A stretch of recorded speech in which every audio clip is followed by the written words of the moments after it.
Hi, my name is Stephen Mather, and I'm one of the co-hosts of Cult Hackers. I was born and raised as one of Jehovah's Witnesses, having left when I was about 30. When my daughter was born, who is one of the hosts on this podcast. I'm now trained as an organizational psychologist, and so I'm very interested in how organizations work, particularly cults, and also how people make sense of the world after leaving. So that's a very interesting topic that I think we're going to cover today. So this is a very interesting and special episode, which is going to take a format that we haven't really tried before. So today is primarily about the people involved in the making of and producing of Witness Underground, which we've mentioned before. It's a very cool documentary film about a group of young Jehovah's Witnesses who start their own indie record label, and their story of leaving and finding a creative life, finally free of the restrictive doctrines and practices. So today I'm going to be speaking to the team who are working hard to get this film out there onto the big streaming platforms and promote it to get it out to as many people as possible. And some of the guests today will have been directly involved in the making of the film, and others will be people who are part of the team promoting it, who themselves have fascinating stories and cool projects. So we're going to hear from some of those people today. Right. Okay. So first of all, we're going to welcome Anthony. Anthony, your name is very similar to mine, but perhaps more flourishing. Anthony Mathenia, is that right? Yeah, I guess so. No, we say Mathenia here. Oh, Mathenia. Okay. I've heard it about 20 different ways all my life, so I don't know. Well, as somebody who always gets Mather or Mather or Mather, or I know the feeling. Anyway, welcome to the podcast. It's great to have you. We've also got here Denise, and we're going to speak to Denise a bit more detail later, but just say hello, Denise. Otherwise it's going to look strange. You're just sat there. So welcome, Denise. Hey, Stephen. Hi, Anthony. Thanks for having me on the podcast. Cool name, Cult Hackers. Loving it. Thank you very much. So welcome, Denise. And we've got the man of the moment himself, Scott Homan, who's just arrived as well. So welcome, Scott. Thanks for coming and welcome to the podcast. Hi, thank you. Yeah, I know I'm not on the schedule yet, so I'm happy to pop back off, but that's cool. Well, you're absolutely welcome. We're going to start with Anthony because he's got a bit of a time restriction. So Anthony, thanks for coming on. Do you want to just give us a very potted history? How you ended up, I suppose. How did all the things happen to you that made you end up on this podcast right now? So what happens? Wow, that's a very long story, so I'll condense it. I was raised third generation Jehovah's Witness, and stayed there through most of my young adult life. In the early 2000s, I got involved with the nuclear gopher scene. That's pictured in the documentary Witness Underground. I ended up leaving the religion pretty much the same time Ryan Sutter did, who's featured in the documentary. Yep. And then had a bunch of wild and crazy adventures over the years. Found out about Scott's work with Witness Underground and watched the documentary. Totally floored, blown away by it. It was amazing. And so I was happy to reconnect with Ryan and some of the other people and get behind this important documentary. Brilliant. Thank you very much for that. So one of the questions I want to ask everybody on this podcast today is, why you're so interested in this project, and what is it about the project that kind of resonated with you? So maybe you could tell us a little bit about that. Right. For nostalgia's sake, I'm all on board with Witness Underground. I wasn't there for the whole time that's covered in the documentary, but for a little bit of it, I knew these individuals in it. And honestly, as I look back at my Witness experience, being involved in that was the absolute high point. Because I guess like a lot of creative-minded people or weirdos or misfits that, put on the JCPenney suit but still don't always fit in, you never felt celebrated in the congregation for your creativity. It was looked down upon. Oh, why is this person writing a book? Why are they playing music? But getting involved with the folks at Nuclear Gopher there in Minneapolis was a whole different thing. We went up and played the October Riz show that's featured in the documentary a little bit, that was the first time I ever felt celebrated by my witness community. And it kind of gave me back then this idea of like, wow, I can be a creative person and be a Jehovah's Witness. Well, I guess long term that doesn't ultimately work out, but at least at the time, it gave me some hope that I could pursue my dreams. And I think a large part of what this documentary is about is that, no matter what your circumstances are in life, it may not even be Jehovah's Witnesses. You may have difficult circumstances in life. Creativity will get you through it, and creativity will help you build a better life. Yeah, I think a lot of people sort of feel that way, especially if they have those creative juices. And in a way, you've got double jeopardy if you're a highly creative person and slightly, well, you described yourself or people like you as misfits. If you're a misfit in Jehovah's Witnesses, then that's particularly tough, isn't it? Because Jehovah's Witnesses are already isolated in many respects from the community, and then the only little bit of community you've got left, you don't quite fit. I think that's a really hard place to be. Oh, I would agree. You feel like a minority within a minority. Yeah. And just around people that you feel like don't always get you. And they throw around that term, oh, you're weird. Well, I celebrate that term now, but at the time it was like an insult. Oh, why are they saying I'm weird? What do I need to do differently? I'll tie a better knot for my tie or something. I don't know. So what was it that made you feel that way? I mean, if people are telling you that, I guess that's going to be a bit of a clue. But why? What is it about you that made people think, he's not quite the same as the other witnesses? I don't know. I think it's just that creative mindset. Creative people, like it's in the documentary, they can be a little eccentric or quirky or something like that. I think within, high control groups, cults and something, there's this idea if you've got to fit this mold, here's the mold, here's the template, here's the polo shirt, here's the khakis. Yes. And if you're interested in writing a novel or recording an album or something like that, or painting a picture, these are not normal Jehovah's Witness activities. And like, I didn't know too many people like me. And like, even like, there might be an older sister in the congregation who paints that everybody thinks she's weird because she paints and she sings opera and stuff.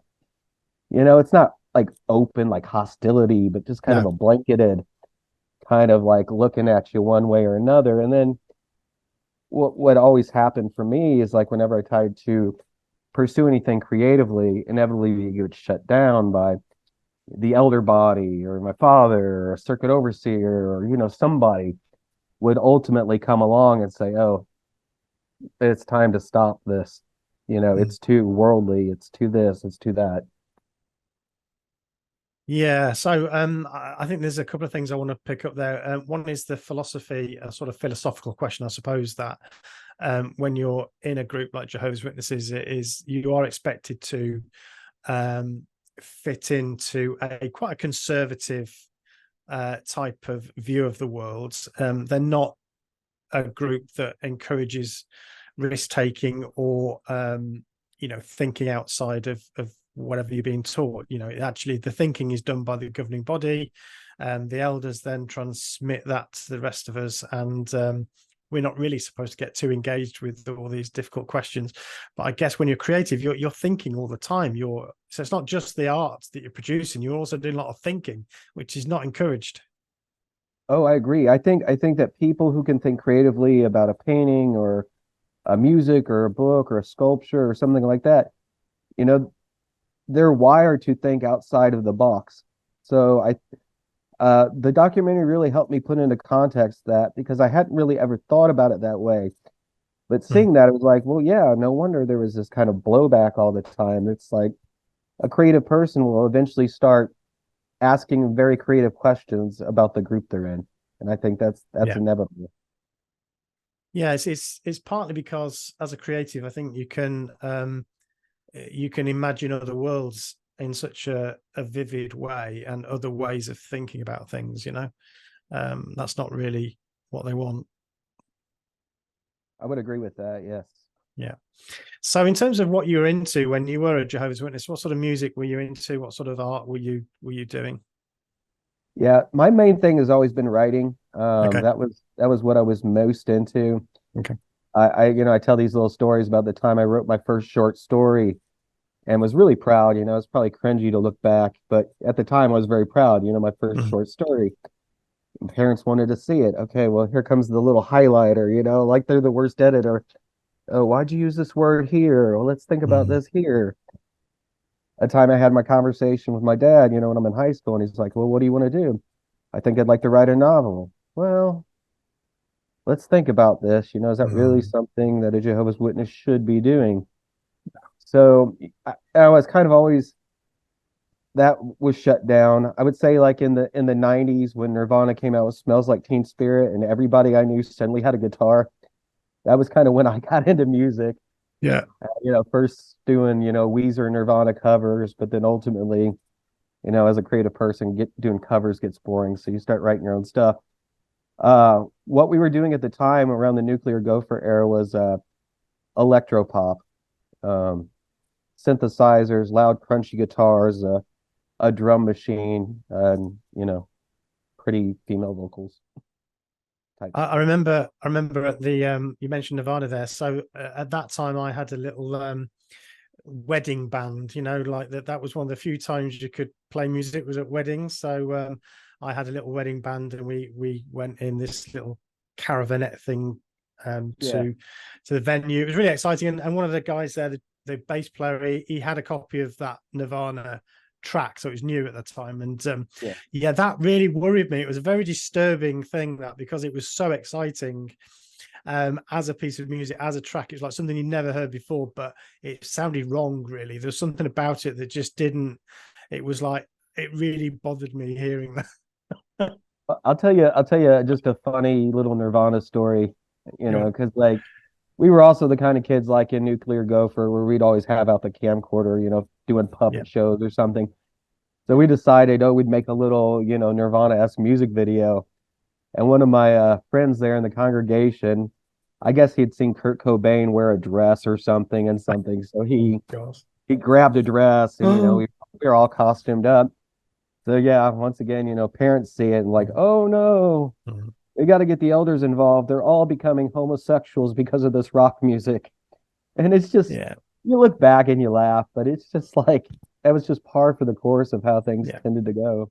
Just so suppressing of your any little hint of creativity or anything. I was interested in plot lines. So when you're writing, if you're writing a novel, clearly a lot of the problems stem from what sort of person is your protagonist going to be, I should think. And how do we want to be rooting for this guy because he's he's not a good guy, and there's lots of immorality in lots of the popular novels and stuff. Did that sort of restrict your creative juices? It did and it didn't. The first thing I ever wrote was a screenplay called Truth, which was basically my take on a Jehovah's Witness drama, but I wanted to Oh do wow. one that was like realistic, because the dramas were always so cheesy and weird. But I wanted, okay, let's do a real, movie script of Mhm. what it's like to be a Jehovah's Witness. It's a very Jehovah's Witness script for sure, but it was at least honest in a portrayal of what it was to be a teen in that era. Mhm. But most of my other writing, though, I did, with the intent that nobody would ever see it, Right. just as a creative outlook. I wasn't writing novels just to be like, oh, I'm going to get this published, I'm going to be a New York Times bestseller. It was just something I had to get out of me. So Yeah. my first novel I wrote, it's still unpublished, and will always be unpublished, but that was one I did write as a Jehovah's Witness. And looking back, it's very clearly a book about a lot of masturbation guilt, I think. That Yes, manuscript I was remember called that well. it was that manuscript was called With Fingers and Other Instruments. So yeah. I'm sorry if I'm being too edgy for your show, but I'm just No, being no, honest. that's absolutely fine. But Yeah. when I did get out of the Jehovah's Witness, though, my thing was like, okay, finally I'm free. Finally I can pursue actually having a book published for people to read. And I was very fortunate to be able to tick that off the list. Right, brilliant. Let's talk about that then. Let's talk about some of your interesting projects that you're involved in as well. So yeah, tell us about the book and what sort of things you're doing. So back then, I feel like when you get out of the witnesses, you have a lot of thoughts, questions, emotions, feelings, and as a creative person, you're going to get it out some way. You're going to write a song about it, or Yeah. in my case, I wrote a book, and I know several other people that have. My first novel to be published was called Paradise Earth Day Zero, and it was a speculative fiction. I think as witnesses, we always thought, oh, what would the paradise be like? Oh, what's it going to be like? That was our favorite hobby. And I started thinking, okay, what would an Armageddon experience actually be like?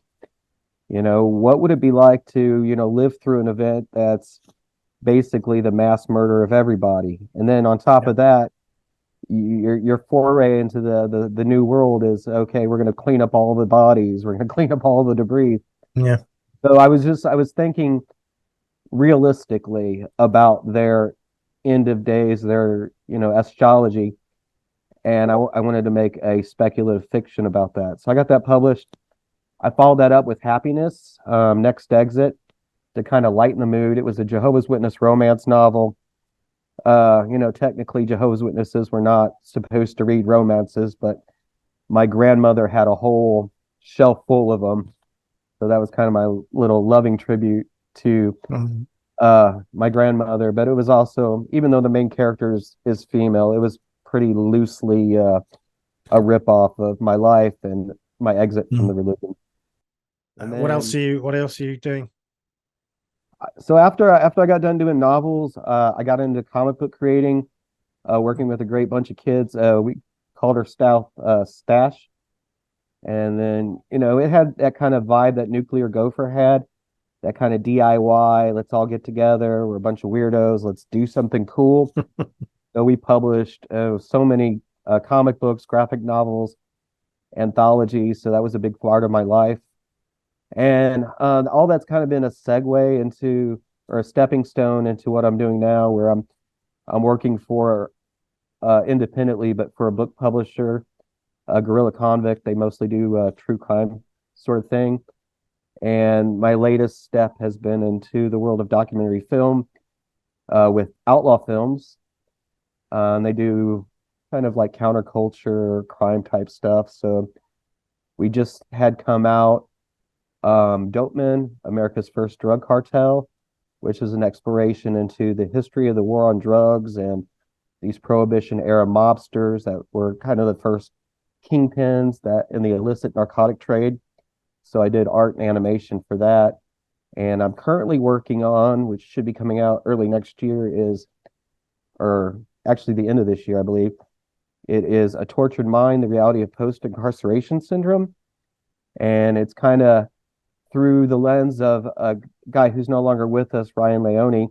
It looks at his story, but the larger story of how drug offenders are treated in the American criminal justice system, and kind of the tolls and the PTSD that come from placing nonviolent people into very violent situations.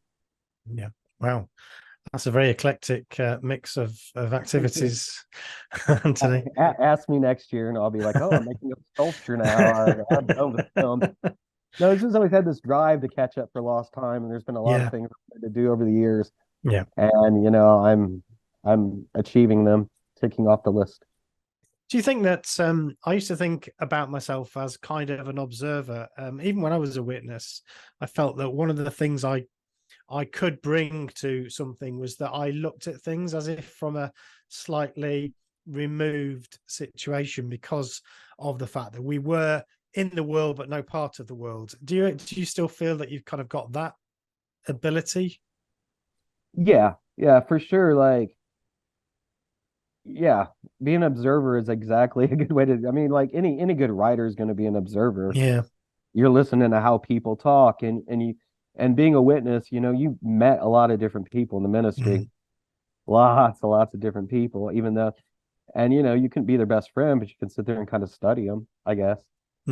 And then, I spent a good many years bartending, so that's kind of another way to get involved. And I just like meeting people. It's like I don't care what their background is or what they're coming from. Everybody's got a story to tell. And as storytellers, it's kind of our job to listen and learn so that we can communicate that accurately.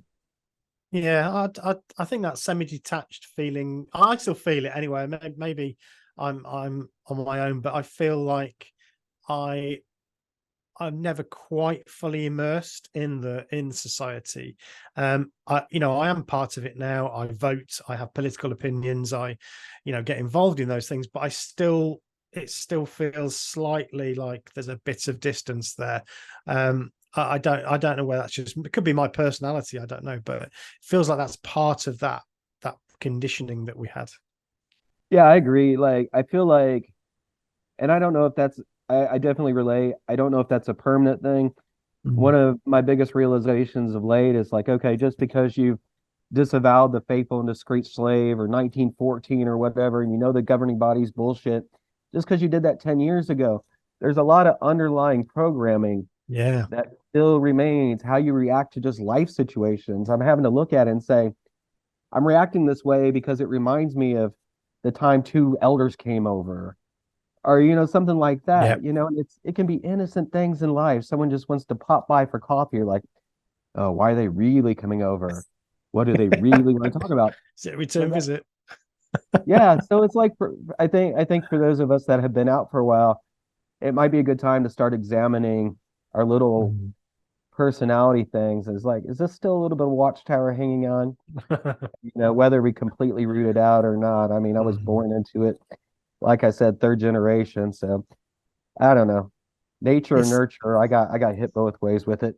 Absolutely, me too. I'm exactly the same. I still live in the same city that I was raised in, as a Jehovah's Witness, and where I pioneered, trunched around those streets. So last year was a difficult year for me, and I sort of felt everywhere I went. I was doing a lot of cycling, and everywhere I went, things reminded me, oh, that's where that root call was that I used to go to. That's where I used to take my mum to that root call. And oh, that brother used to work over there and live over there. And that kingdom hall I helped build, which is now an Islamic center, and I was just sort of, it was constantly reminding me of that life. So yeah, it's still there. Yeah, well, I did a thing which I'm starting to see that some people do, is just leave the area. Yeah. So I jumped across the country and had 10 very action-packed years of trying to find myself, in a world that was, one I was thrust into and didn't really always understand the ground rules for. Yeah. And you're kind of living off the grid a bit now, apparently. You said to me you're creating a paradise in your own backyard. Oh, yeah, yeah. So, it's a weird thing going on in this country. Everybody's traveling around, especially these days. But my wife and I, she's an artist. We've worked, as bartenders for many, many years. But we had to get a piece of land, and we thought we need to devote ourselves at this time in life. The kids are raised. It's time to focus on us. So we need to be creating. So if that means living in a tent in the woods, as long as we can write and play music and make art, then we'll be happy. But we've been constructing, we're making the paradise, basically. The Jehovah's Witnesses don't want to help. I've invited them to come help us. Like, come on, you've been saying we're going to make this paradise. Here we go. But I mean, I joke about it, but it's like, it's such a silly thing. Oh, we're going to turn the earth into a paradise. Well, you can do that today. You could get a piece of land in some beautiful area and put up your cabin and knock yourself out. Go get a lion or tiger if you really, really want to. All these things that you're hoping for in the future, you can be making steps towards it today. So yeah, we live off grid. We're enjoying it. And day by day, building cabins, building hutches, planting gardens, doing all that kind of stuff and cleaning up beer cans, all that kind of stuff that we thought we'd be doing. I'm getting to do it. But you're not having to bury all the dead bodies though, from the Armageddon beforehand, which is great. Exactly. Exactly. We just have to pick up trash and scrap metal. It's not bad. And the good thing for us is we can take those cans and scrap metal and and build sculptures or build this or that, because we have no building codes. It's Oh, wow. ultimate creative freedom to do whatever you want where I'm at. So that really excites me. Fantastic. Well, brilliant. What's your plans then for going forward as we come to the end of our little stint for this part of the podcast? What have you got planned? Obviously, you're involved in this promoting Witness Underground, which is very exciting. What else have you got going on? What I've got to do still is I've got a graphic novel about Ernest Hemingway fighting Nazis, Of course. loosely historically based, Oh. and then drunkenly embellished in true Hemingway style. But I'm hoping to finish that graphic novel and get that out. And then after that, I decided last night I'm going to run for mayor of the town Fabulous. under the pseudonym Mayor McCheese. I don't know if you get that reference or if that's just strictly American. But yeah, that's the plan. But yeah, I'm going to have a whole political campaign of vote for Mayor McCheese. And Is it going to be the McCheese thing? Does that mean it's going to be a sort of spoof party, or are you going to? Because we have something called the Monster Raving Loony Party in the UK. The American equivalent is like the Libertarian Party, but I'm apolitical. I don't fit into any kind of box. Definitely not a political box. I just know I travel around this small town and everyone hates the mayor, so I don't know. Right. I like my chances. Yeah. He's in 2024. Okay, you heard it here first, folks. Brilliant. Well, thanks for having me on. Everybody, please back the documentary. It is absolutely amazing. You will enjoy it. You will cry. You might learn something about yourself. Please share it with anybody you think likes good music, good stories. Scott and his team did a tremendous job. Absolutely. Thanks for that. Thank you, Anthony. It's been great to talk to you today. Thank you, Anthony. That was really interesting. And I'm going to ask you, Denise, some of the similar questions, really, because I'm fascinated by, obviously, part of what I said in my introduction is that I'm interested in how people make sense of their life and their world and their identity after leaving this organization. And I think, creatively, that's a big part of that. So maybe just first, if you could just give us a bit of a brief introduction of yourself and who you are, please. Sure. Well, first thing I want to say is you three are breaking the rules already because you've all got beards and moustaches. No. Right? In different stages. I mean, mine's very grey. Anthony's gone the whole hog, with Yes, his. That definitely wouldn't have been allowed, would it? Denise, I'm just going to say real quick, I don't mean to interrupt, but notice how every ex-Jehovah's Witness guy has a beard. It's it's so true. Well done. Well, I've been rebellious in a different way. So where shall I start? I was raised from the age of 10. And my mother converted from Church of England in the UK, right. Protestant, I guess you could say. And then she was, she got married pretty rapidly because obviously as a witness, you weren't allowed to sleep with anyone before you got married. And so she was kind of match made with somebody who has already been a witness for 10 years. And then he became an elder. So my pathway was, what do I really want to do? Go and visit my cousins in South Africa. So I saved up some money and did a little job and went to South Africa for 5 weeks, which was freedom because they weren't witnesses, my cousins, So that was great. And then I came back and I wanted to be a model, as you do when you're a teenage girl. And of course, that was no. Every time I thought about it, they'd say something at the convention, of course, modeling wouldn't be a suitable occupation for a young woman. So then I thought, well, I am creative. My mum was creative too. But my options are limited here. So I'll just throw it all in and I'll just become a full-time pioneer. And so I was a full-time minister, which is, as you know, preaching 90 hours a month at the time. Mm-hmm. And I did that for 10 years. That's really hard. 10 years outside. Yeah. Well done. Life sentence, right? Yeah. And then it got worse because obviously I then had to marry within the witnesses and you don't really get to find out who you are and what you need, and so you marry and then regret it later. I can say that because my ex, we're really good friends still. That was 30 years ago. We got divorced and we're still good friends. Man.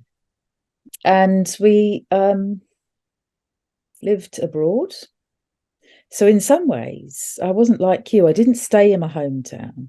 I got away. I lived in Europe, made new friends of witnesses. But when I left, I came back to England and I sought out my long-lost birth father. And he'd left, you know, when he saw my mum was becoming a witness, he was off. And so I started to develop a relationship with that side of my family, which meant I had some support. Then my sister left 3 years later, my long lost sister. So we've been best friends ever since. And we moved to London and just lived the high life, started writing music, worked in the music industry, BMI, which is an American royalties big one, next to ASCAP. And I worked for them for a couple of years and met singer-songwriters, co-wrote, went to showcases. It was great fun that time. Went in the studio, recorded a couple of my own songs with a professional producer. And he'd worked with some celebrities in the past. So that was pretty cool. And I loved it. I loved those songs were great. I kept them as close to my heart, like you would, you know, a piece of jewellery, a valuable piece of jewellery. That was my thing. And then people kept saying to me, "You've got such an interesting story. Why don't you write a book?" I said, "Oh no, you know, never imagined myself to be a writer. I was an artist when I was a witness. That was my first outlet." And then I just thought, well, maybe I could. Started writing. And after about 2 or 3 years, this dark night of the soul descended on me because I'd realised I may be having fun, I may be left the witnesses, but obviously there's a whole lot of heavy stuff that I haven't dealt with yet. And so writing was cathartic but painful. And so at this time, I went into hiatus with everything, didn't do any music either. And it was as if my soul was dying, you know. But I was doing the healing process and came out the other end of it when I moved away from the big smoke. And I came up to very rural East Anglia, which is Norfolk, beautiful coastline all the way around with beaches. And I'm in Norwich, which is a great hub, you know, of art, culture. It was, in fact, the capital of England in the medieval times because it was a rich area because of the wool trade. And London was second to Norwich at the time, can you believe? And so there's still a lot of that vibe and several different universities up here. So there's quite a mix of people. And my creative spirit suddenly came back and I thought, I've got to get that book finished, you know. And so I wrote and then I went on travelling. I had got a fairly good pension from my NBC Universal days in London. That was my last job there, where I was, you know, enjoying being in the movie industry and seeing how it all works, going to free openings and, you know, getting DVDs and everything. And so I've had all the media background, and then I just decided to go traveling. So I thought that was probably the part that I really needed to heal, just to feel free, not only of the religion, but also of the, what would you call it, the hamster's wheel, you know, being in a full-time job and not having the energy at the end of the day to do anything creative. And so I never went back to work full-time after that. Managed to wing it. And so I got the book finished while I was in Costa Rica. I was there for 5 months and I was doing my digital nomad thing, you know. I got back, self-published that, and then Scott interviewed me in the summer of 2019. So what is it? Could I ask you what is it about Witness Underground and the project that was sort of so attractive to you? Why did you want to get involved? Well, because of the music, obviously. I've actually written some rock music, and then also I've worked in media, and I've kept in touch with Scott since 2019. I was on his Patreon as well, and so I was watching all these interviews that he was doing. And there was a little bit of a ulterior motive as well, because he kept saying, if this is really successful and we get it out there, I'm going to do an international version. And I was like, can I be on it? So now, Denise was actually my first interview that I did. It wasn't even the podcast. It was like, oh, you have a book and you reached out, like, let's do it. Let's have an interview. So thank you for launching the podcast. I didn't know I was the very first one. That's great. Yeah, so I've kind of been a loyal follower since then, and just seen him go from strength to strength, and just amazed, at the way he's so cool, isn't he? He's such a cool guy, isn't he? Yeah, very cool. You guys, stop. Oh, I'm so, I mean, love it. I love it. The way that he's done this indie docu, I call it, is just so full of heart. It's not, as we keep saying in our promotion, it's not just another bad luck story, victim mode, and this is what the witnesses do to you. It was obviously full of great moments and hope and vibrancy and creativity, and just showing how people have grown and blossomed since they've left as well. And so, although I did go through that dark night of the soul, which you have to do, I've just gone mad with my creativity in the lockdown. Once I'd published that book, the whole weight of the whole witness thing was behind me then. So I thought, I can write anything I like now. And I got really into the medieval history in Norwich. So I lived in several different places where there were lots of, undercrofts and ancient buildings and mysterious characters and ghost stories, and you name it, it's just all over the place. I'm so in love with this place. So I chose to write about 3 medieval characters, and I've published that this year. And then during the lockdown, I was also thrown together with a rock musician. So we were in the bubble, literally, just the 2 of us working on music, and we clicked musically. He'd been a professional musician for 14 years and touring the world with some quite famous bands as a session musician, and just getting to know loads of people. This is Peaceful Cacophony. This is the band. So his name's David Donnelly. Okay, cool. And he's the musician extraordinaire. He does all the instruments and does all the production for the music that we've done together, which is 11 tracks now. And we've actually released them slowly as singles. We've got 3 singles out there. We've got the 4th one about to be released. Is this Spare Me? Is that the one that you're... Spare Me was the first one. You think you're so clever. You are the mountain to my endeavor. You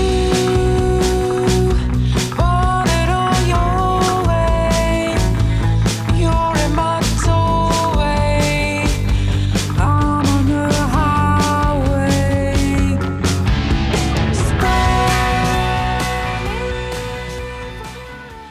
Spare Me is just basically spare me from your attitude. It's about me walking away from the witnesses. Oh, okay. And just don't want to know. Do you know what I mean? I've got my own life now. So it's a bit of an angry rock song, of course. And then I'd written one in London, which was Set Me Free. And although I wrote it about working in a grey office, in a cubicle, get me out of here. You can just as easily put that to coming out for witnesses or being in a relationship that you really is going nowhere and you really need to get out. So it's, as David says, your writing's great because it's quite generic, and that's a screamer. I've got a bit of a scream going on in that one, which I loved doing. That was really great. At the back of the vocal booth, he just went, go for it, just do that scream. And so I loved that. And then I've done a bit more of a poppy one, which is Sun God, and about my first ever one night stand after I'd left the Witnesses. Right. So that's nearly 30 years ago. And then we progressed on from there. You know, we just did ballads. Alt rock is the theme. He's a rock musician primarily. And we just, we've got loads of ideas for videos, and we're just in the middle of all that too. And promoting Scott's movie, obviously very enthusiastic to support other artists and musicians, and especially Scott himself, because, you know, it's going to be successful, right? Oh, yeah, absolutely. Yeah. So tell me, actually, I might just let in a couple of people waiting. We'll carry on talking, Denise. But I'll just bring in Mal and Ryan, as they've been waiting in the waiting room there for a bit. So Mal I'll just say is Micah hello. Allen Loesch, an author. Micah, and Ryan right. Sutter from the movie. Okay, cool. So joining us now are Ryan Sutter and Micah. So I'll say a quick hello to you guys. I'll come back to you properly, but I didn't want to leave you sat in the waiting room there all on your lonesome. So thanks for joining us, Ryan and Micah. Thank you. Hey guys. Thanks Nice for to joining meet us. you. Lovely to see you guys. We're just talking about, obviously, we're talking about the documentary, which is, I guess, the whole point. So Denise, what was it? What is it about the documentary in terms of its story resonates with you? You know, I mean, I talked a little bit there with Anthony about the battle that creative people have as members of not just Jehovah's Witnesses, but I would assume other very high demand sort of groups and cults. Can you talk a little bit about your feelings and your experience while you were actually in that organization? I'm jealous of you guys. I really am. Because here in the UK, we didn't have anything like that, you know. I hadn't even thought about being a musician in that sense, but we'd always played kingdom songs. My friend was a very good pianist, and she gave me piano lessons. And so what we'd do is get round my house with the piano. She would play, and it would have all the friends round and sing kingdom songs. Oh my goodness! So that, and my parents, before they became Witnesses, were actually musicians, folk circle, and they started one of the early English folk circles in the early 60s. And had a folk festival with some quite big names at the time. And I was obviously very young then. And it was in me, you know, I just had that love of the English folk music. So it's still there. I still like acoustic as well. And I write acoustic songs. But I didn't have that outlet as I grew older. I was pioneering, as I mentioned, and then I was a wife and mother, towing the line. Yeah. Did a bit of painting. That was about it. So I would say these guys have just nailed it, because they managed to do that, to have that really good expression. Well, especially as rock music wasn't really approved of unless the lyrics were clean and, you know, you weren't saying anything too rebellious. Yeah. So, well, you know, kudos to you guys. You managed to do that and towed the line enough to be able to do what you did, which was fantastic.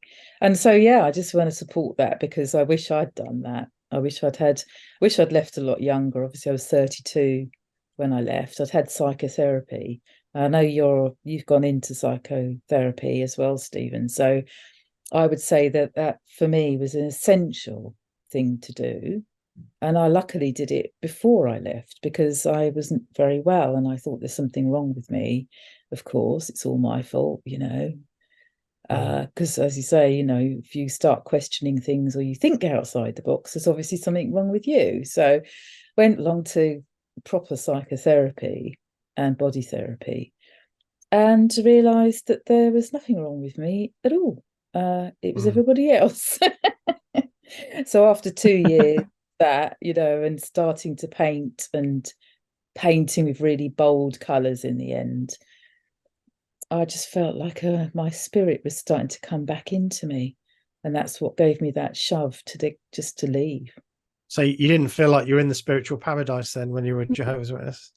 I was in the spiritual prison. shall we say. Wilderness. Yes, Yeah. and I'd say that I went from rags, spiritually, to riches where I am now, because as Scott knows, I'm not an atheist anymore. I was angry with God for 3 years and didn't believe, but started getting interested in crop circles and spontaneous combustion in the book that I picked up from a charity shop. I thought, what's this all about? And talking with the dead, what's that?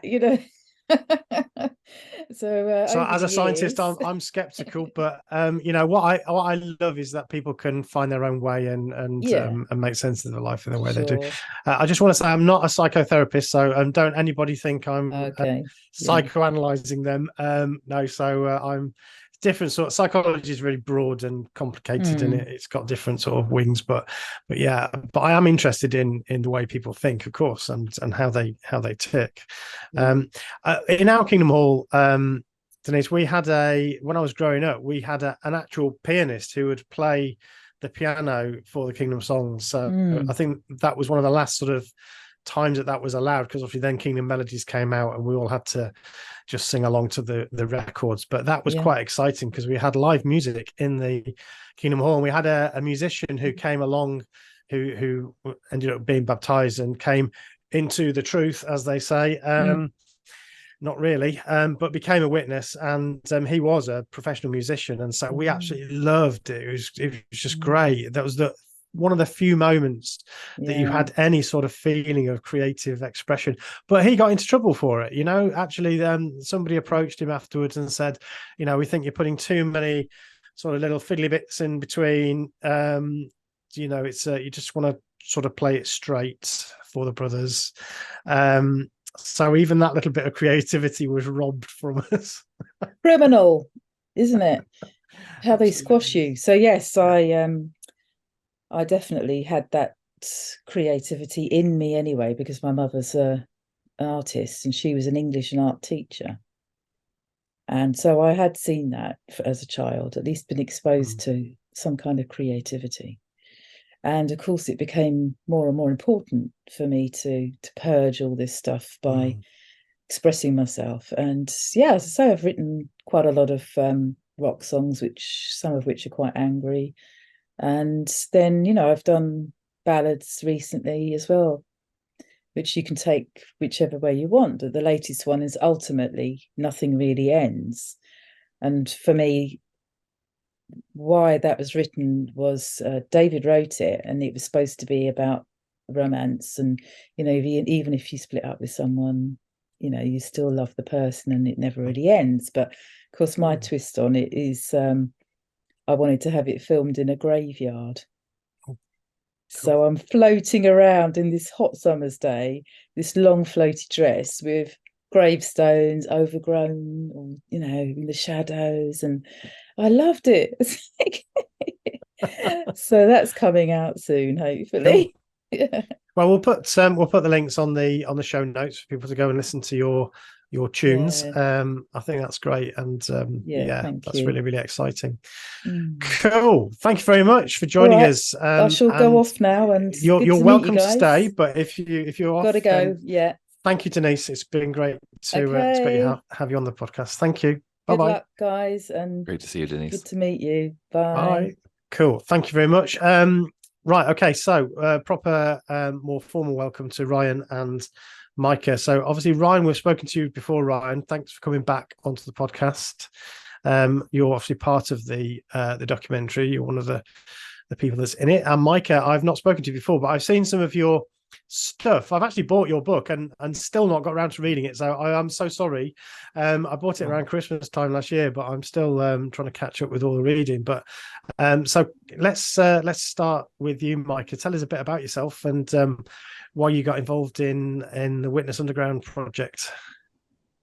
Okay. Hi, I'm Micah Allen Losh. So Scott reached out to me, and I watched Witness Underground, and I really had to watch it twice because the first time when it ended, it was like I didn't really remember anything, and and then the second time I think I understood a little more.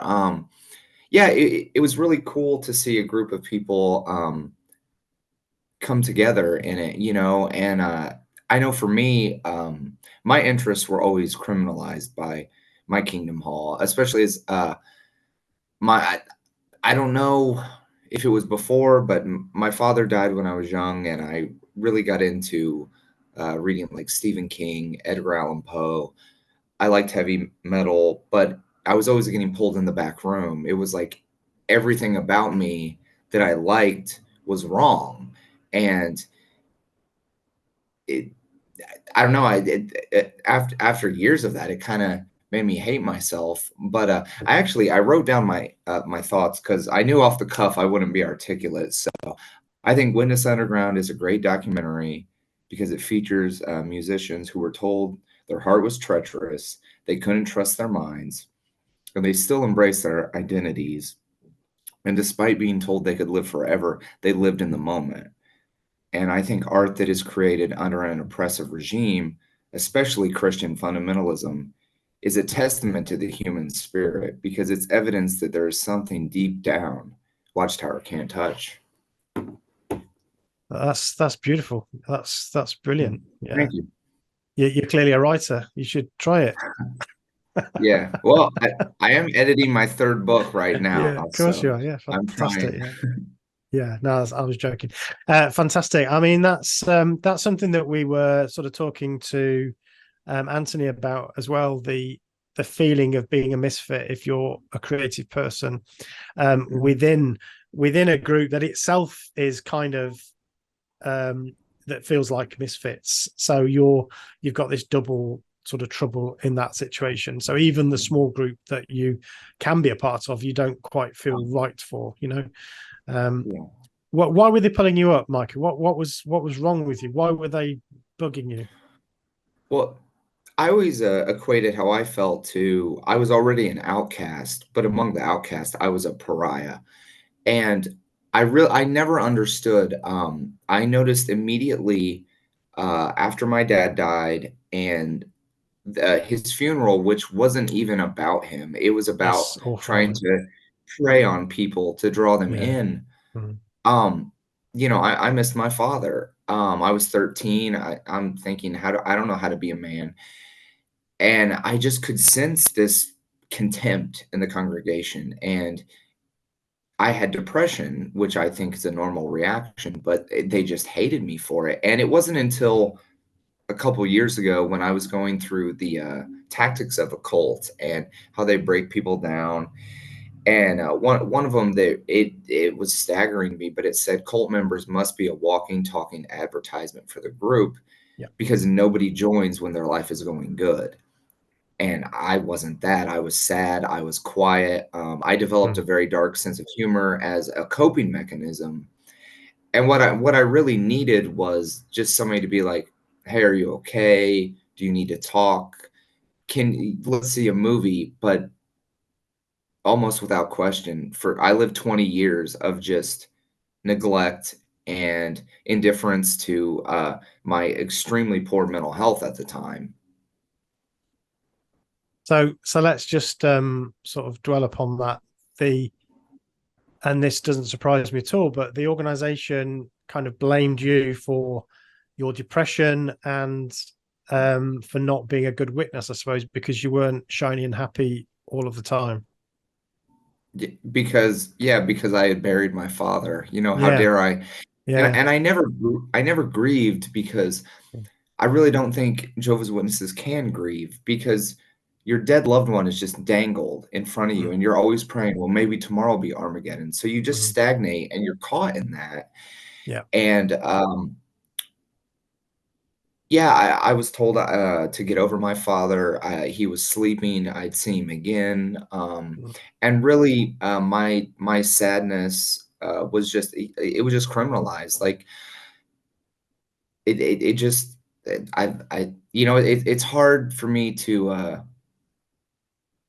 I don't know. I guess to deal with they would do that to somebody because I think about it being done to my child. It really was an insidious thing that not only was perpetuated by my mother, but almost everyone in the congregation. Yeah, there's this sense of paradise is put off till this point in the future. So actually we don't need to deal with some of these difficult emotional things. We should just sort of brush over them, because that's all going to be sorted in the new order, which means that people have these chronic conditions and they don't really deal with them, because obviously the new order is going to sort all that out, and that goes for lots of things: relationships, personal mental health, and even their doubts and about the organization, about the doctrines, are all kind of, well, we don't need to deal with those now, because that's all going to be sorted out in the future. And I think that's incredibly damaging, and this inability to live in the moment, I think, is part of that. They don't live in the moment. You're encouraged to live for the future. And in the meantime, they're killing you slowly, because you're wasting your life knocking on doors, pounding the streets, going to meetings, going around the hamster wheel. Oh yeah, it's I mean, they rob you of so many things, but the time, is just, I mean, my mother hasn't spoken to me for 3 years. I'm sorry. And it's okay. Thank you. And my father, he had cancer, but when he was dying, they offered him blood, and he willingly said no. He martyred himself for this group. And nobody cared. They don't even really acknowledge, just be proud he died loyal. And I wasn't. I was angry Jehovah didn't save him, because based on what I've been told, I knew that he could. My book of Bible stories, all those horrible things. But I've read all these fantastical tales, and I remember as a child praying very earnestly and pleading with God not to take my father. And I just, it was funny, every time I went to therapy, it would be going well, and they'd say, well, we think like you maybe should pursue your interest and all this, but we think you should leave that religion. And every time they said that, I stopped going. So I went to countless ones, and then they'd always be like, you're not perfect, but we think you are an all right guy. Just maybe this group is, no good. Yes. Yeah. So I know you went through some quite dark times in your leaving process, and maybe we get you on and talk a bit more in depth at some of that stuff. I mean, obviously you can talk about some of that now if you want to, but I also wanted to talk about how you have used your creativity to help your recovery and your ongoing work that you're doing with yourself, and how you've managed to make sense of life after leaving. So I know you are a prolific writer, so tell us about that and how exciting all that stuff is. So during COVID, essentially a stick got put in the wheel, and I started to kind of it's weird in hindsight. It's like I don't know how I worked up the courage to really look at like the ExJW Reddit, but I knew something was wrong. And I did think COVID was Armageddon. I was in a bad marriage. We're divorced, so no good marriages end in divorce, right? And so kind of after that, it was like there was just nothing left. Fundamentally, I was destroyed. And it was like I didn't even, who am I now? And so I've always loved writing. I always wanted to write or publish a book, and I had written poetry, songs. I can't sing or anything, but all kinds of stuff for about 20 years. So I decided I wanted to tell my story. And certainly my father, he died when I was young, and I was worried something would happen to me while I've been estranged from my child. I see him, but it's just been hard repairing a life. But so with him in mind, I wanted to tell my story, and my story does have a lot of darkness, but I didn't want to, like, it's not flattering. I told my editor, I said, brutally honest, because to not talk about the despair would be a disservice to everyone else who's suffering. So on my 40th birthday last year, I published my first book. I felt like that was a good way of celebrating my birthday for the first time. And then my Mentally Diseased is my memoir's title. And there's a poem before each chapter. And then I had about 100 unused ones that I'd written from age 18 to 38. And so 6 months later, I published a collection of all those titled Gangrenous Speeches.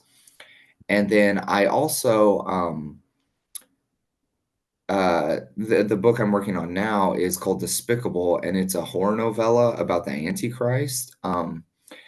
That probably was born out of, people saying I'm an agent of Satan and serve Satan. I mean, I would say spite motivated that, and but I've always just loved horror too. Like I wanted to.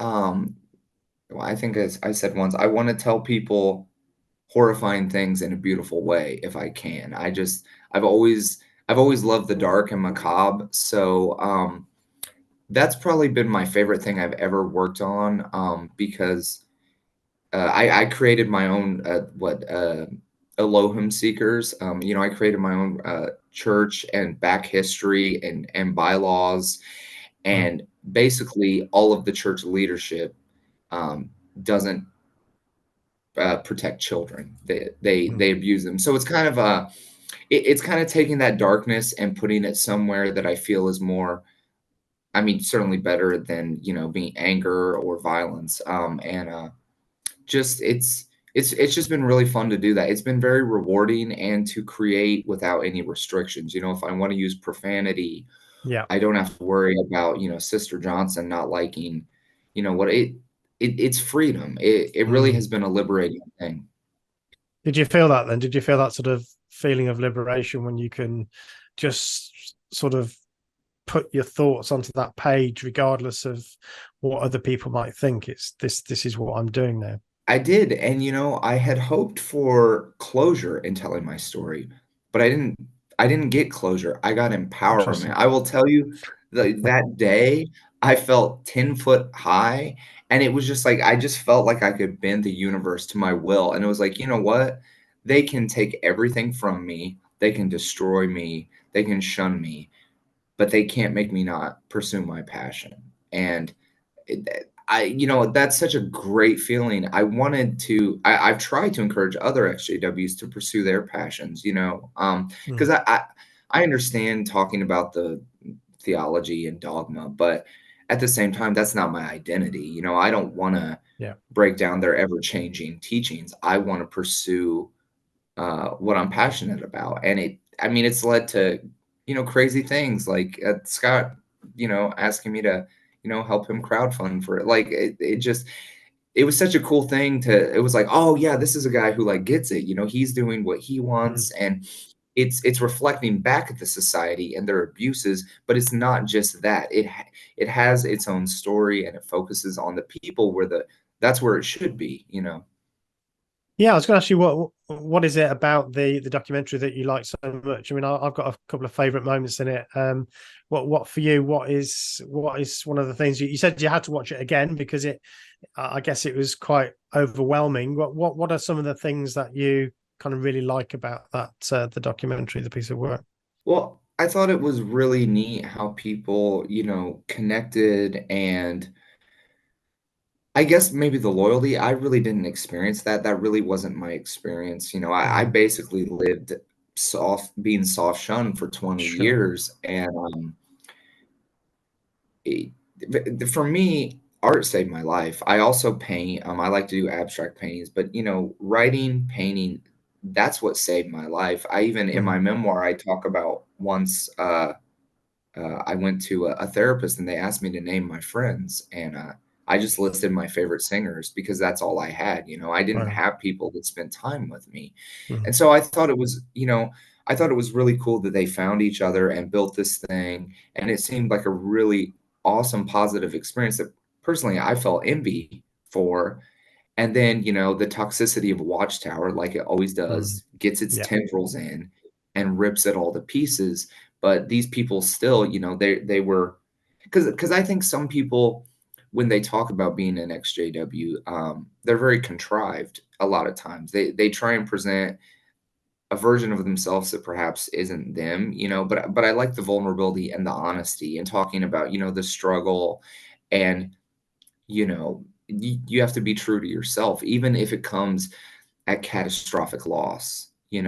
Sometimes you just, that's just the way it is. And I think it's a really great story, and I just haven't encountered much like that.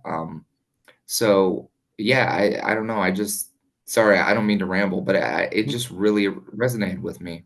Hi, I'm Rhett Sutter, and I'm doing a demonstration tape on the modern audio equipment that our studio has, just in case you want to come and record in our modern studio.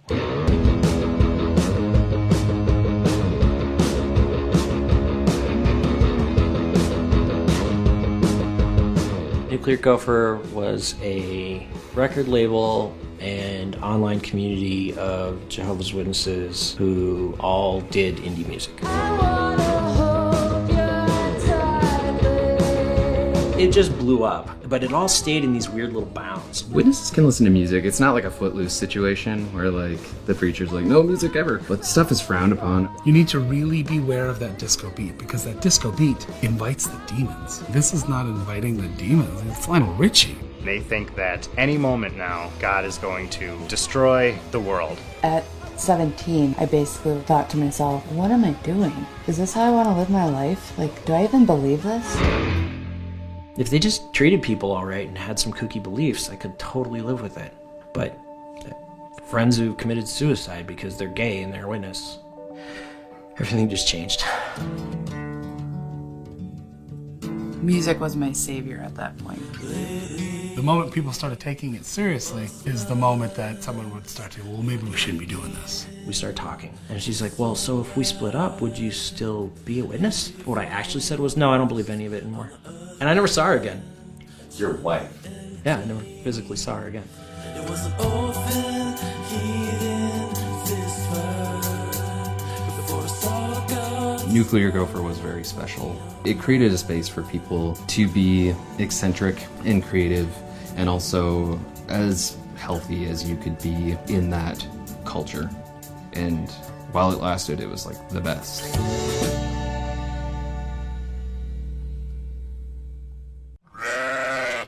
It's so nice to see people taking something that was so negative and finding a way to create around it and turn it into something creative and something new, which I think is brilliant.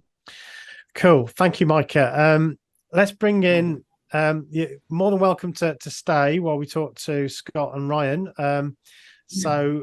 But if you want to go, that's entirely up to you. But feel free to jump in the conversation.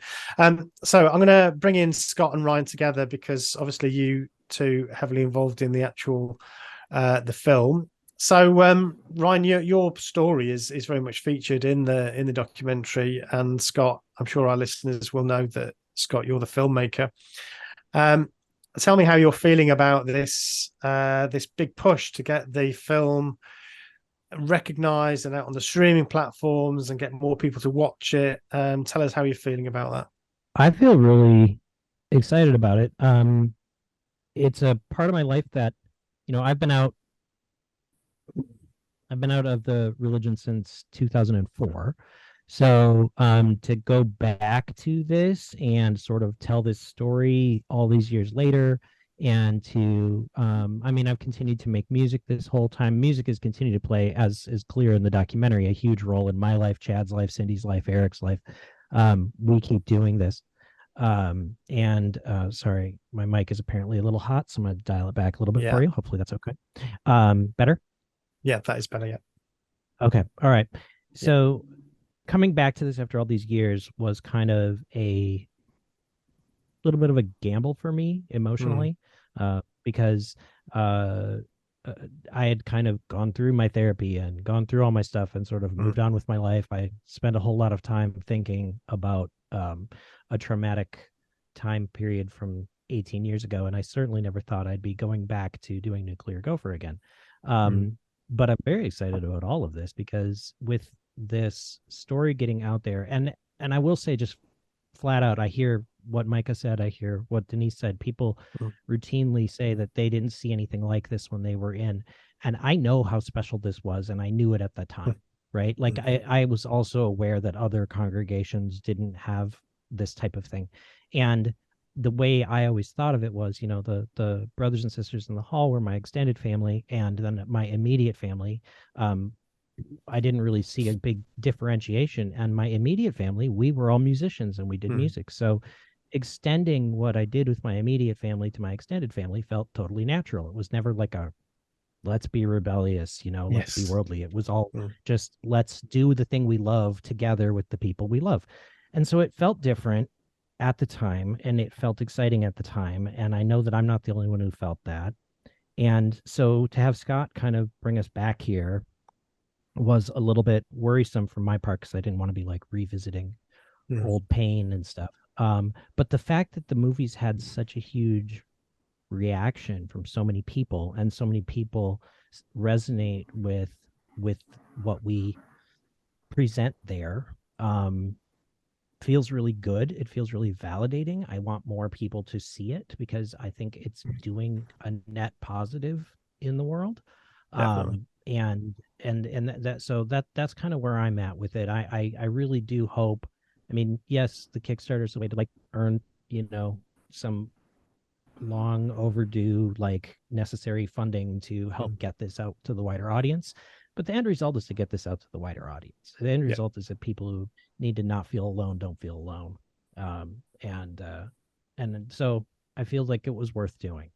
That's a long answer to your short question. It's a great answer. I suppose the nature of films, these sorts of projects, is that it seems to take forever. It takes you a long time to get off the ground. Obviously, the long time writing it, filming it, editing it, and then even longer to get it out to for people to see. You've got the festivals circuit, and then so it's for you, I guess, you're having to come back to it not just once, but again and again and again. So I guess that can be a bit tiring, but I think the reaction to it shows that it really does mean a lot to people. Well, it's given me some motivation to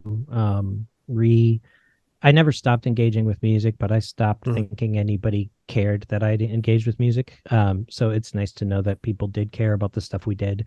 I owe Scott a mountain of gratitude from my perspective, because as far as I'm concerned, he sort of validated the first 30 years of my life.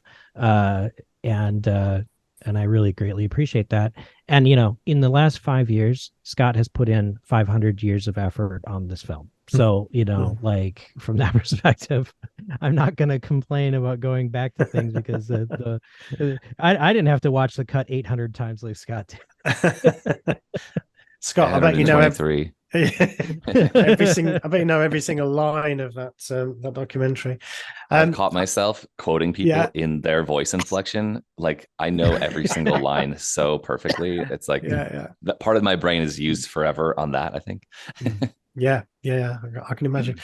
Just looking at the Kickstarter numbers at the moment, I mean, it's really exciting. I don't know whether it's on track to where you hoped you'd be, but you're kind of a third way to your target as it stands on Monday the 23rd. So that's pretty exciting, I think. That feels really good. Yeah, I think we're going to make it. What I've seen from campaigns is that first week you want to do 40%. So we're close to 30%. So we have one more day in our first week, and it'd be great to like get on that track to give us confidence that we're going to get there. We're actually launching something that I think would be great to tell your audience is a match campaign. And we're still collecting some funds for that. So we're going to like lock in the number, and everything's always at the last minute with these kind of things. But that really helps encourage people to go for it, because it's. So what's that? Tell us what that means. So some people in our community have offered to put some money together as a collection, but we don't get it unless other people put the same amount forward. Okay. And it's in the thousands, some thousands. Cool. And so it's going to be like by Friday, we need get this amount of money in, and then this other bunch of money will flood in, which is really exciting. So hopefully that'll get us where we want to go. But yeah, it's all really exciting. I love it. I was very encouraging to see some people jump on early, and it's not giving us money, it's pledging support. So you don't get charged until we're successful. So if we're not successful, no credit cards get hit. If you are, I mean, it just shows us that there's like a community support for the project. Yeah, Thank you so much already. I think it's, you know, it makes you feel good to be involved in. It's like a lot of things. Whenever you open your wallet in any way, part of that act is because you want to feel good. Whatever it is that you're buying, there's a feel good element to it, and I think there's a massive feel good element to this movie. And there was something I want to say on that. We crowdfunded the production of this movie, and now we're in the end of the post-production phase. Like, this is just, we did everything. It's done. It's ready to go. Yeah. But we want people to know about the film. We want to be able to spread it as far as we can in one big push, like you do any other film release. And we have created everything we ever dreamed of with this project over the last 5 years. Everything we've ever thought of. The soundtrack, of course, is an obvious one because it's a music-based film, but also merch, putting together all the old albums, putting together the DVD, the extras, the special features. Ryan's going to be like slaving away making old school cassette mixtapes and VHSs of the original Nuclear Gopher movies. And there's just so much. And then also someone like Denise and Micah, who've come on today, and Anthony, their books are involved in the project. So you get it's not just the nostalgia piece of Nuclear Gopher. It's not just what's available in Nuclear or Witness Underground, the movie, but also there's a greater movement with Witness Underground podcast guests and artists of all kinds of stripes of ex-witnesses. And, you know, right now it's all ex-witnesses. So in the podcast, we'll eventually expand beyond that, even like ex-cult members, anyone who's left a strong thing. But it's not just something old and nostalgic, like a documentary. It's stuff that's available now. A new book, Micah's new book that's coming out. It's in the campaign.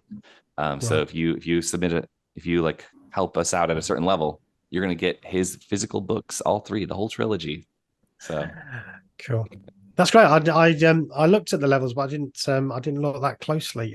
So yeah, that's great. I'm glad you said that. So yeah, it's very optimistic. It's nice to see that movement of creatives getting together and doing all this really interesting work. How many years ago is it since you did it, Scott? When did you start this project? So in 2018, in January 1st, I started looking on the internet to see if there was any other ex-Jehovah's Witnesses. And I'd never done that before. And we launched March 1st. There's none. There's none. And I decided to like do cultural anthropology research on the internet about this thing I'm a part of, and I found it. And so we launched March 1st, did 1 month campaign like we're doing right now. And that was like, we want to keep doing interviews. And my very first set of interviews was exactly this set of interviews. I think actually Ryan's interview was that during that month or the 1 month before the campaign, because I'd already connected with him. But it would just be, the first group was like this group, and it just was like, whoa, having everyone have the same story, not just as an ex-witness, which is what I was doing in general. It was, they all have the same story. They knew each other their whole lives, and they made all this art together, and they have an archive of footage and music, and they also kept making footage and music for years. So it was like, okay, there's something that can like really feels cohesive, and we can make a film out of it. It's not just a YouTube interview series thing. It's much bigger. It can be much bigger than that. And I think that's remarkable ambition as well. I mean, I really admire that. I guess when you start something like that, you don't necessarily imagine exactly how it's going to be. Or did you? Did you see this day coming? Yeah, I thought in 6 months I would have a finished movie and it would be on YouTube. And I didn't know how film festivals worked. And I've written to so many people like, no, this is not a thing you do alone. This is, and I haven't done it alone, to be honest. Like, if you look at the credits, there's like 40 people have done something over that time.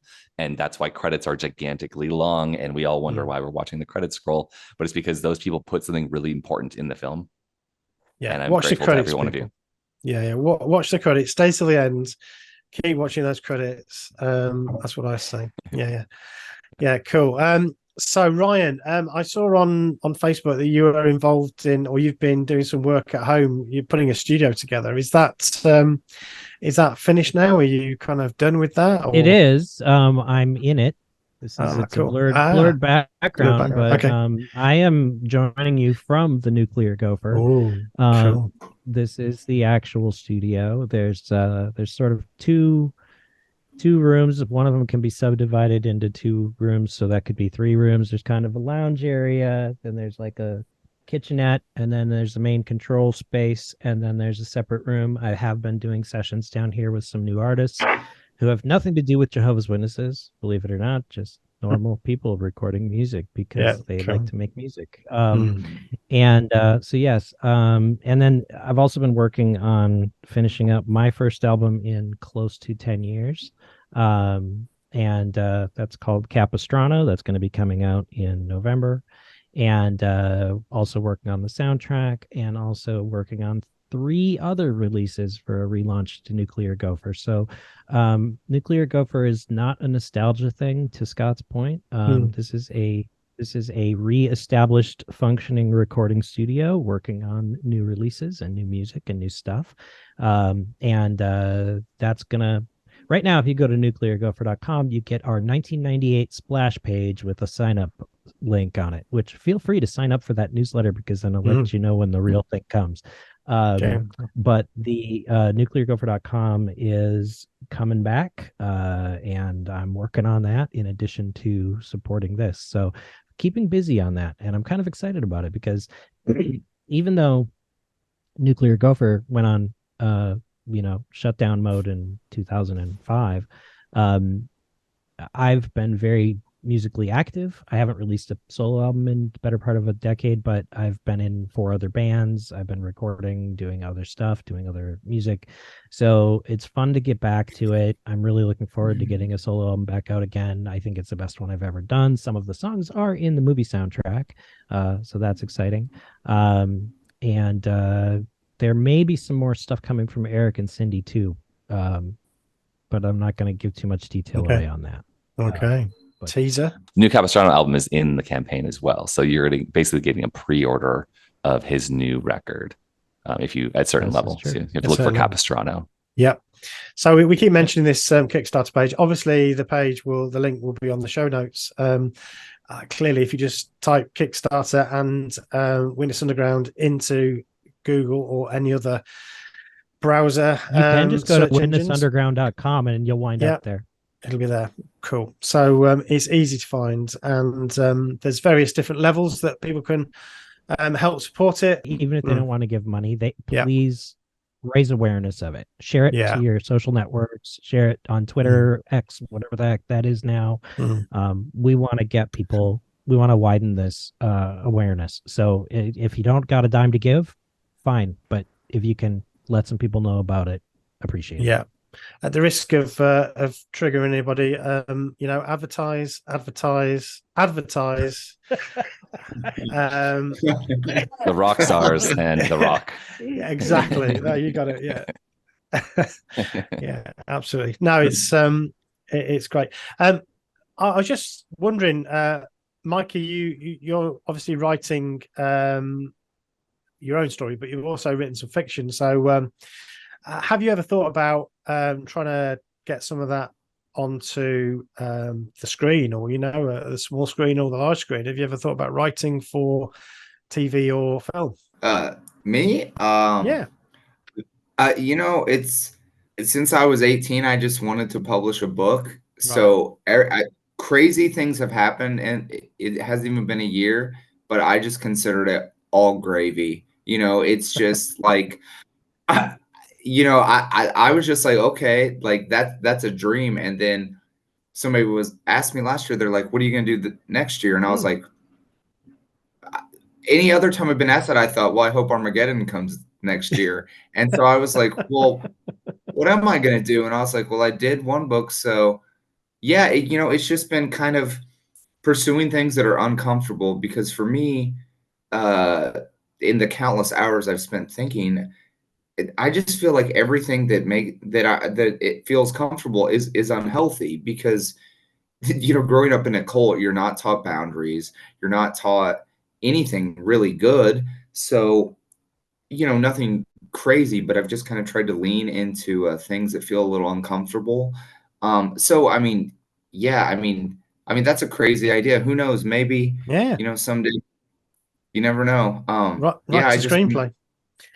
So Celine and I, when we started the podcast, the year before, we'd actually started a small production company as a father and daughter project. So that was our first father and daughter project, was to start a little film production company, and we made a mockumentary called Dissonance. This was before we did any sort of cult stuff, but somehow it got called Dissonance.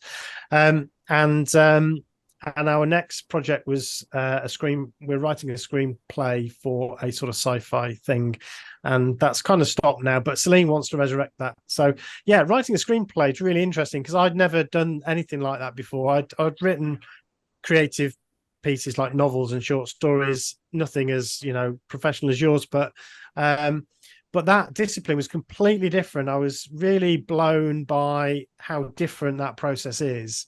The way that you're writing a screenplay, it's not like I expected. It's just kind of another version of writing a book. It's very different in the way that it's written, and the sort of dynamism that you have to put in when you're writing a screenplay. So yeah, might be worth having a crack at something like that, Micah. There you go. I've given you an idea.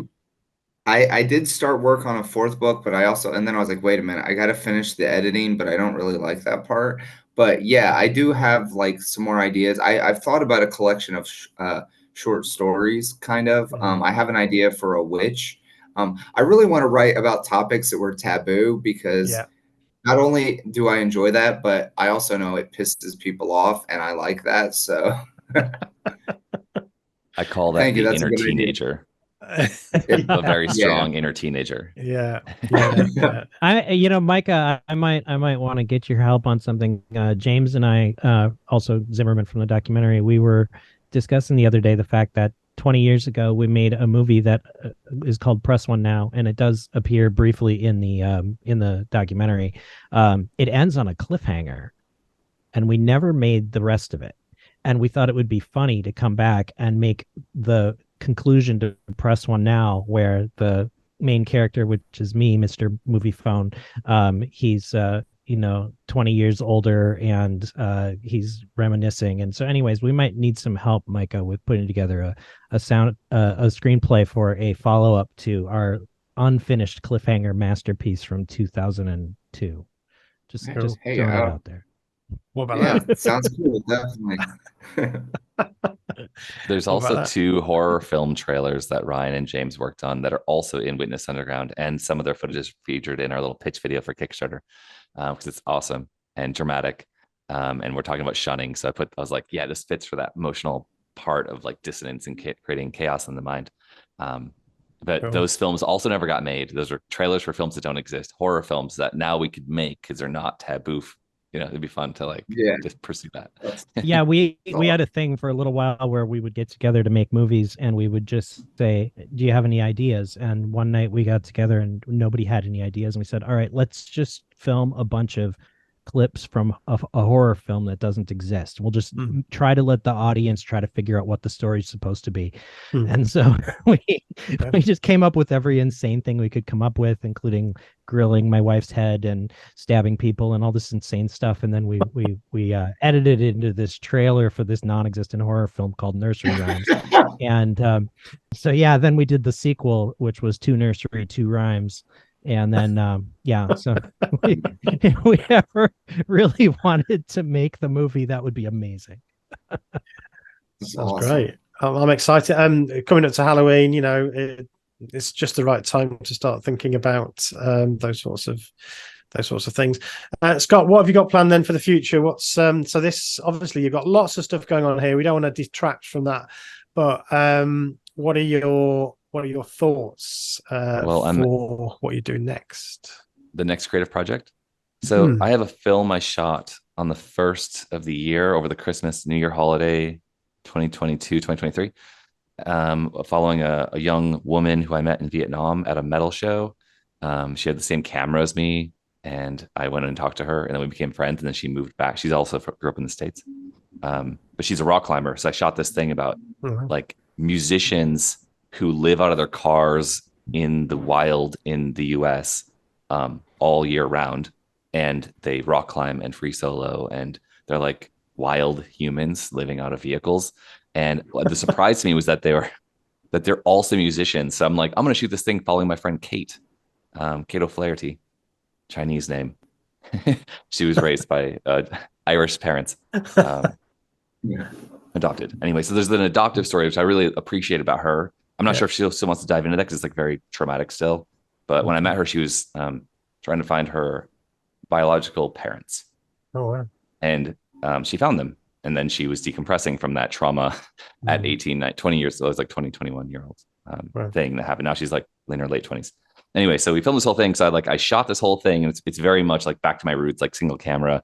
I'm like really dangling off of a rock most of the time, following her climbing, and then she does interview. So this whole thing I made that I haven't edited yet, and so I want to work on that. And I also did this crazy thing. 2 things. It's new. It's fresh. I have for the first time in my life traveled with 2 suitcases. So I just moved to Panama. But before I came here, I was like, I have to go back to my stored stuff and get my Jehovah's Witness leather briefcase that it looked like a tattered piece of garbage when I was using it in the 90s, but it was from the 70s. In that briefcase I've kept all these years are all of my mastered cassette tapes, the original DVD that I have from the last time my band performed as Waking Life, which was the Jehovah's Witness band that I had. And before that, we were ADD Chronicles, and I shipped a bunch of that stuff to Ryan. He's like digitally archiving it. But in there were all my journals from like 15 to 23 years old. Oh, wow. So the idea is to like make a memoir, and it's going to be heavy, I think, but also like self-help. So I want to like mix it with like a little bit of, because in that's like all the music and all the cool stuff I was doing with my like worldly band, my like normal humans band from high school.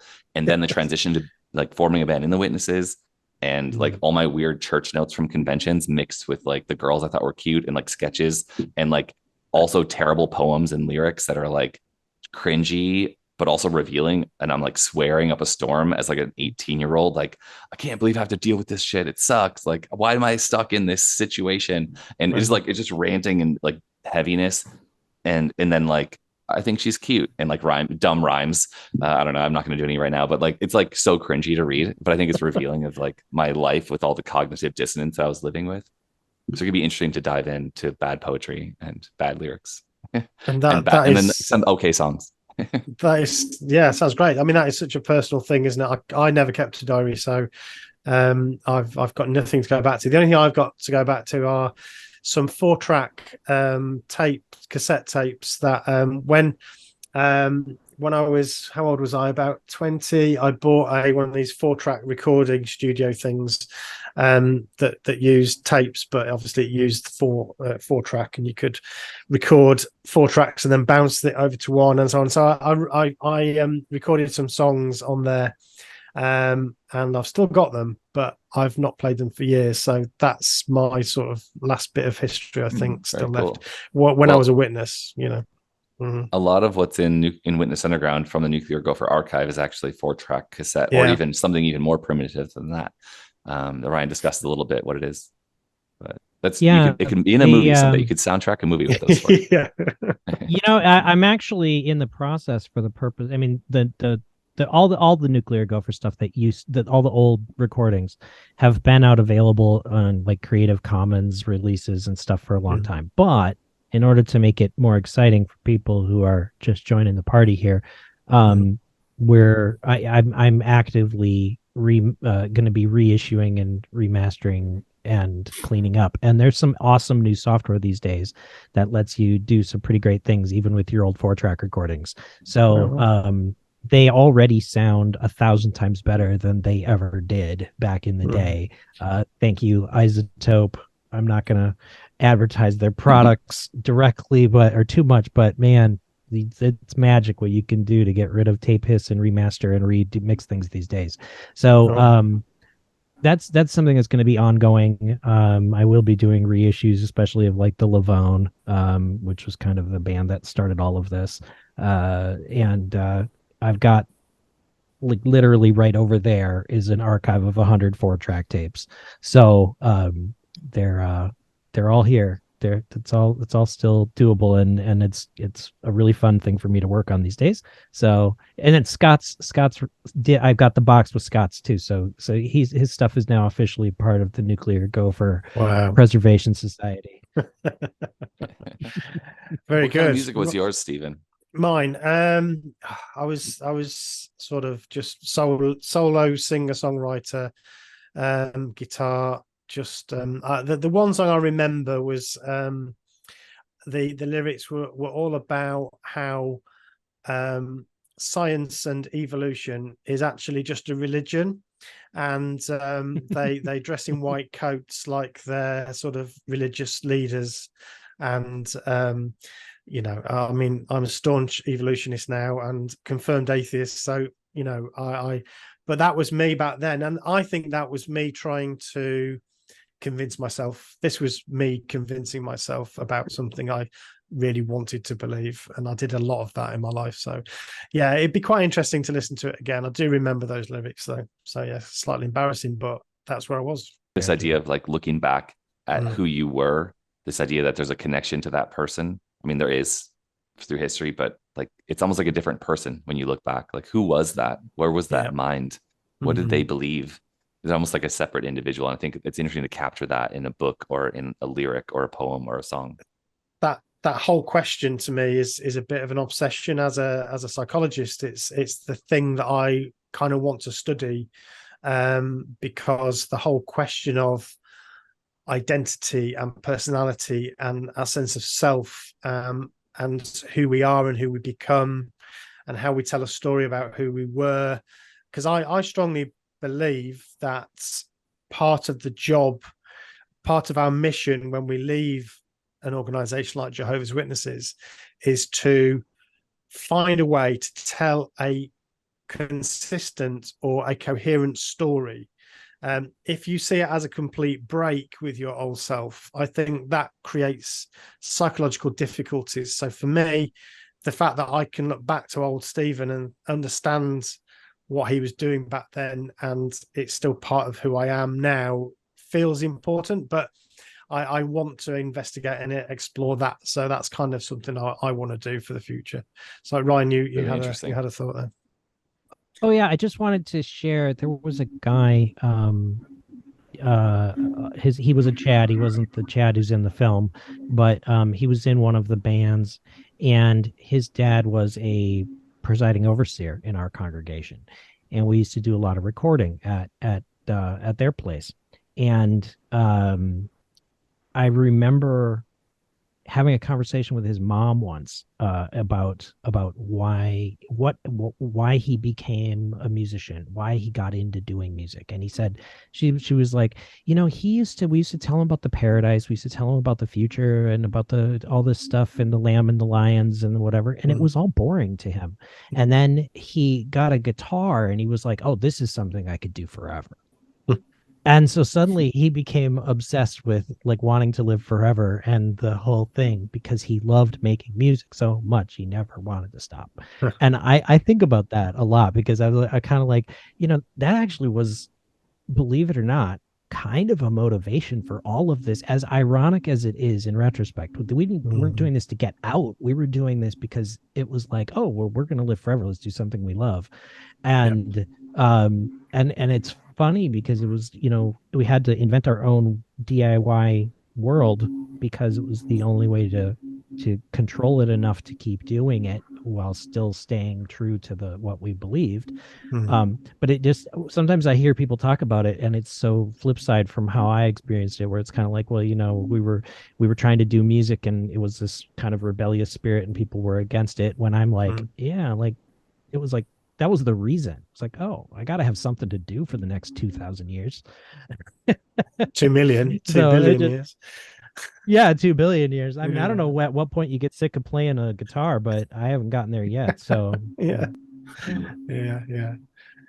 Cool. Right. I feel like we're coming to a natural end of our conversation today, and thank you so much to our previous guests. So thank you to Anthony and to Denise. Thank you to you guys here, to Micah, and to Ryan, and obviously to Scott. Scott, you've got the final word. So what do people need to do? 2 things. Witnessunderground.com right now redirects to our Kickstarter campaign. So it's easy to remember, witnessunderground.com. Check it out and like watch our video. And then if you feel like contributing, great, that's amazing. It supports us. We don't get any money if we don't hit our number. And the other thing you can do if you don't want to contribute, or if you're hesitant but you want to help out, you can simply like, comment, and share on our Facebook pinned video on Witness Underground landing page on Facebook. And also we're on Instagram and Twitter and a few other places. So anywhere you are, like, comment, interacting with that helps hack the algorithm, and it doesn't boost it just to your, like, when you share it doesn't just go to your network. When you interact with it, Facebook algorithm like boosts it beyond your network. So just like interacting with what we've created, it does something behind the scenes that helps us out. But share it with your people if you can. If you love it, like, private message people about it. Anyway, spread the word in any way you can, I guess, the point. Sure. But witnessunderground.com is the main place, and then anywhere on social media. Thank you so much. Doing it once is great, but I guess if you do it more than once, that's also good. So sometimes I feel like, oh, I've done this already, but I'm trying to do it more than just the once. I guess that's useful. Yeah, what we've learned from this campaign, we hired a professional to like learn how to run a campaign, and he's also now on our production team to help us release the film. He's been doing this like over 320 times he's released films. He's someone I trust. He worked with him on the film festival run. He said that sharing the same thing to your personal Facebook every single day once is how people will see it for the first time. Like, I have 2,000 plus friends on Facebook. They're not obviously close friends, but the people I've met in my life. And he's like, they won't even see it because the algorithm throttles whatever you share. And you're also competing with like those people's birthdays in the notification list. And that's where it actually shows up in like in a little list that you have to click on to see what it is. No one's going to see it in their feed. Who looks at their feed? And it's going to get buried in other stuff. And you're competing with world news, wars, and freshly baked cookies. And like, we're just trying to get the message out, and we have a short window to do so. We're trying to do like a year's worth of marketing in like 30 days of time. So if you share it every single day, your friends might actually see it, and they will be thrilled to see it because it's a piece of art that's important, not world news and war and politics. Yeah. And I will make a personal guarantee that if you haven't seen the film, so you're like, I don't know if I want to promote it or not, when you see the film, you'll wish you had. It's really good. It's and really this is a guy who's it's about, like, that's also an interesting thing about Ryan and I. I'm a director who's gone out to tell a story, and he's the subject of the film, right? But we're like, he loves the film, you know, like that says something. And it's really, if I hated the film, I would be trying to knock it down, honestly. Like, wouldn't it be an embarrassing interview if that was the case? Right. Well, there was a lot of ways this could have gone wrong. I trusted Scott, and it paid off. But there's a lot. I was nervous. I was nervous 5 years ago. I'm not nervous anymore.